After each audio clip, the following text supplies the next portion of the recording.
Hello! Hi again, everybody. Good evening. Welcome to another edition of everyone's favorite show, The Atakline, for Wednesday, September 14th, 2011. Let's get started with Billboard number ones. For the second straight week in a row, it is Little Ray, Weezy F Baby number one with the Carter. 84% drop, or was it 69% drop, after selling 900,000, and sold this week 200,000. Gaga, like I said, dipped after she sold a million, so did Taylor. And a big debut for George Strait, number 3. Holding strong at number 2, I think it's Red Hot or Adele. I think Adele's still at number 2 after weird success from the VMAs on number 1 single, which is no more. I'll get to that in a moment. And like I said, Lil Wayne's album sold this week 200,000. That's the predicted sales range for Lady A's album, On the Night, which is slated to be number 1 in the pop charts. It'll be the second number 1 debut next to their last album, Need You Now, the multi-platinum Need You Now. On the Night, we're getting mixed reviews and average reviews from many reviewers. But it doesn't matter, commercial appeal matters, especially the number 1 smash, Just a Kiss, and the peaking We Own the Night. So good luck to Lady A next week for the number 1 album.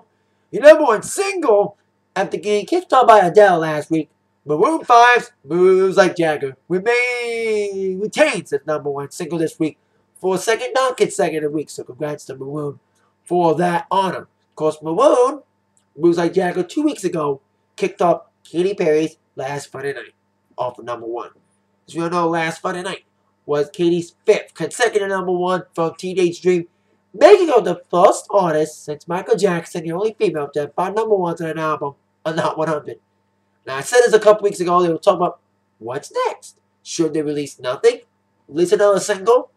If they do release another single, what would it be? Someone predicted it would be Hummingbird Heartbeat, or maybe Peacock, which is number 1 on the dance charts. But yesterday, Capitol revealed that Katy will be releasing a 6th single, but it'll be The One That Got Away, which will be moving next month on radio. Now, I heard a little bit of The One That Got Away. I mean, it's going to get remixed a bit by Dr. Luke. And I hope the remix is good. I hope it doesn't involve a rapper, because the last 2 singles have had rappers and remixes. Kanye's remix with Katy on E.T. was the most successful of them, while Last Friday Night remix with Missy Elliott didn't get that much recognition. Only the original got the recognition that really deserved. So when it comes to remixing One That Got Away, a very upbeat track, should like, all they need to do is change the tempo up from like 110 to like 115. Like, change the tempo a little bit. Don't add any rappers to it. Just release it as is. Just change the tempo a tad little bit.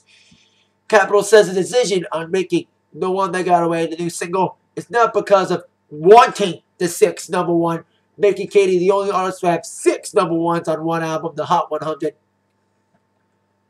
But just because of Katy's popularity, she's had various number 1s on not just the Hot 100, but the pop song charts as well. Pop radio loves her. Overall, radio loves Katy. So they want more to feed radio, especially with Christmas coming up, and have sales of Teenage Dream. Especially after winning the VMA for Firework, the VMA for Video of the Year for that. So, and also they said One Got Away was very catchy hook. It's kind of catchy. I think all Katy songs are catchy. She never released any slow songs on this album since releasing Thinking of You as her 3rd single from One of the Boys, her first album, so making small decisions. Katy's, of course, still on a California Dreams tour. She recently had to postpone a show in Grand Rapids due to a respiratory illness. She already suffered an illness early in July, canceled a few shows due to food poisoning. And a show in Grand Rapids has been postponed till December 1st because of a respiratory syndrome illness or whatever.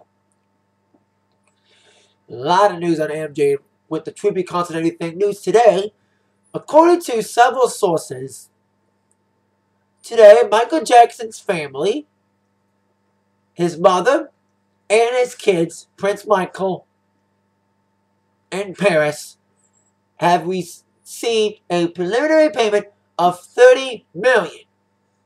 It has generated $310 million throughout the last 2 years, and now finally, the family is getting something. Like I said, the mother and the children will be getting $30 million, and also giving it to unnamed charities, according to recently filed court documents. Executors also disclosed Tuesday that Catherine Jackson is putting the family's fabled compound in the Encino area of Los Angeles up for sale, and wants the executors to negotiate the purchase of a new residence for her and Michael's children. Now, that they lived in Encino home for at least 40 years. It was appraised at $4.15 million, but have since gone extensive renovation. They have moved out and been living in a home that has been leased and is for sale for about $10 million. Catherine's identified a number of homes in the price range that will suit her needs and that of the children. Of course, the estate fed up with licenses from Michael's catalog and since owning the Beatles catalog. So $30 million was a preliminary distribution. It was like preliminary, at least he got something. And more will be distributed in the future. Meanwhile, of course, Michael Jackson's Doctor comic movie headed to trial. The Michael Jackson tribute concert, very criticized, will be on October 8th in London, hosted by Jamie Foxx. And before we get on to a little bit of wrestling news, just a tiny bit today, Evanescence, of course, is releasing a new album on October 24th, the same day as Coldplay's album. Now, we've known the new single, What You Want. They released the new video this week, but they haven't named the album. The album is just self-titled. They released the album art today. And the album is very interesting. Of course, Evanescence is, of course, heading on the road, including an October date at Royal Oak Music Theater. Same place Uncle Craig is going to be for $10. Now, when it comes to wrestling, the biggest news of the day, God, continue, guys, stop getting a fucking arrested already. First, Canelo got arrested twice. And then Matt Hardy got arrested a few weeks ago. And now it's been reported Matt Hardy's been arrested again. He claimed he's been frauded. He was framed. Ooh, I didn't do shit. No. He thinks he just got arrested for basically close to fucking nothing. That's his case. Now, according to police reports, according to various sources, and I'm citing this from WrestleZone.com, probably my favorite site when it comes to wrestling news. I just love that site. That site's like my favorite when it comes to getting wrestling news. Just looking it up right now on WrestleZone. They said, like, I have some other news to tell after I tell you about Matt Hardy. I have another wrestling news to tell you after I get Hardy done. According to reports, airport police at Raleigh-Durham International Airport pulled over Matt Hardy when authority officer Smith Winter was concerned over the way Hardy was operating his vehicle. According to a police report, Hardy was pulled over by airport police after receiving at least one call about his erratic driving. Hardy was asked to pull into a parking area, which he did after the vehicle swerved into the curb and back on the road. He told airport police he was there to pick up his girlfriend. The police report said his speech was slow and slurred, but he denied drinking. When the officer asked Hardy to step out of his car, the car began to roll forward because Hardy didn't put it in park. The officer then yelled at Hardy to put the car in park, and Hardy complied. As reported earlier, the police administered a breathalyzer test, and he passed, blowing an 0.00 every time. Hardy would go on to fail a series of failed sobriety tests. He later was placed under arrest, charged with DWI under North Carolina law, and underwent blood testing. The results of the blood test are not yet known, as Hardy will head to court on 11/30 for the charge. He also has court dates on 9/28 and 10/11 on charges of reckless driving and another DWI. Seriously, with Jeff already been tried and everything, and Jeff's going to jail, Matt, you're next, my friend. Matt's going to jail. Matt's going to jail. Because Hardy said, he was framed.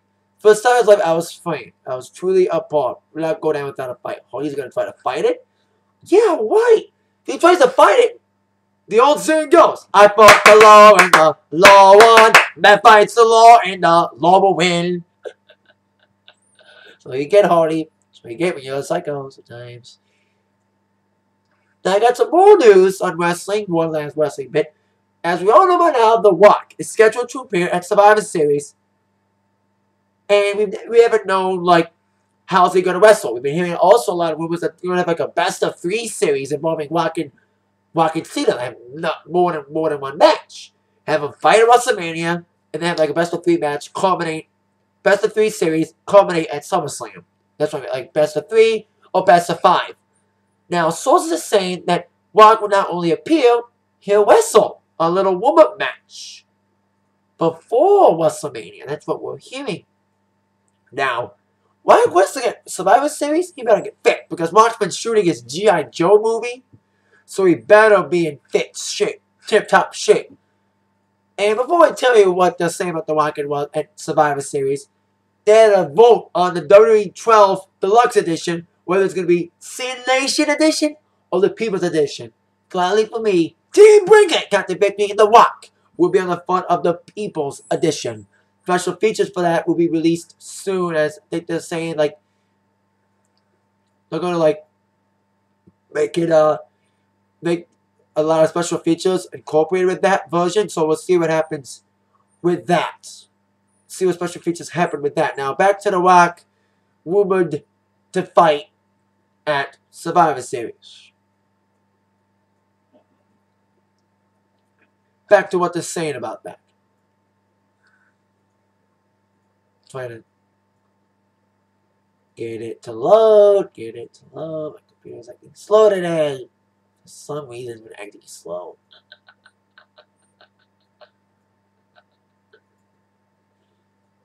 Maybe I'll tell you it later since it ain't loading. Maybe I'll save it tomorrow if it ain't loading like the next 20 seconds or so. I'll be like, save it for tomorrow. No, I got it. Here we go. WrestleZone and exclusive to talk about Vince wanting promotional sponsorship and promotion to be involved in Survivor Series. That's what we're hearing. Like, they're getting like major corporate sponsorship. They've had like major sponsors in the past, like Paper Jams, all these toys. The buzz already surrounding the event which was shown by the quick sellout, its perfect atmosphere for The Rock's return to the ring. It's an easy sell for Vince to have The Rock making his return in the ring in the same city, venue, and pay-per-view where he made his debut. He made his debut at Survivor Series in '96 at Madison Square Garden. The feeling is this would be a great attraction, and the hype would either remain the same or increase for his match against Cena at WrestleMania. Because of the star power and war of words they've had. Keep you posted, that's what they're saying in WrestleZone. Now they're convincing The Rock to wrestle. We'll see if The Rock wrestles Survivor Series or not, which would be huge for Survivor Series and the buzz surrounding it, and the sellout and all. But we'll see what happens. I keep posting on rumors as they develop and follow The Rock in Survivor Series. That's it for tonight. See you tomorrow for another Atakline. With that in mind, you've just been attacked by the news from Zach. Thank you very much. See you tomorrow. Good night. Bye-bye.